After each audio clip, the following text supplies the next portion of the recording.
অন্ত পৰিল 2020 বৰ্ষৰ সকলোৱে এতিয়া আদৰিবলৈ সাজু হৈছে নৱবৰ্ষক।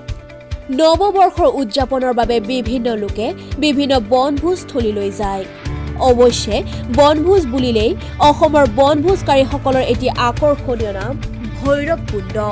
সেয়েহে অসম, অৰুণাচল আৰু ভূটানৰ ত্ৰিবেণী সংগমস্থলীত অৱস্থিত ওদালগুৰি জিলাৰ এই মনোৰম বনভোজস্থলীলৈ এতিয়া সোঁত বৈছে বনভোজকাৰীৰ দলৰ। অসমৰ বিভিন্ন প্ৰান্তৰ পৰা অহা বনভোজকাৰী দলে ভৈৰৱকুণ্ডৰ ধনশ্ৰী নদীৰ পাৰত বনভোজ খোৱাৰ লগতে আনন্দ লৈছে ভূটানৰ পৰা নামি অহা নদীখনৰ সৌন্দৰ্যৰ। সেউজীয়া পাহাৰৰ কাষেৰে বৈ যোৱা ধনশ্ৰী নদীৰ বিশাল বুকুৰে নীলা শীতল পানীৰ সৈতে ভাহি অহা বৃহৎ বৃহৎ শিলৰ ওপৰেৰে আৰু ৰূপালী ৰঙৰ বালিৰ দলিচাৰে খোজ দি সকলোৱে লৈছে প্ৰকৃতিৰ অনাবিল আনন্দ।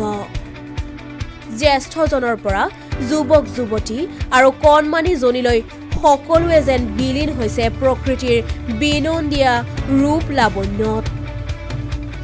সকলোৰে আনন্দত নাচি উঠিছে দেহ মন। পিছে বনভোজ বুলিলেই কেৱল প্ৰকৃতিৰ সৌন্দৰ্য উপভোগ কৰা নহয়, হ'ব লাগিব ভোগালী সদৃশ পৰিৱেশ। সেয়েহে বনভোজৰ মুকলি আখলত সমাহাৰ ঘটিছে সুস্বাদু ব্যঞ্জনৰ। কোনোবাই যদি বনাইছে হাঁহৰ মাংস, আকৌ কোনোবাই জুইত পুৰি জুতি লৈছে গাহৰি মাংসৰ।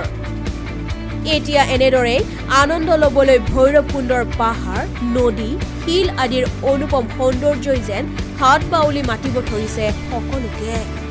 সেয়েহে এনেদৰে ভৈৰৱকুণ্ডৰ মনোৰম পৰিৱেশৰ মাজত সকলোৱে দূৰ দূৰণিৰ পৰা আহি আনন্দ লৈছে বনভোজৰ।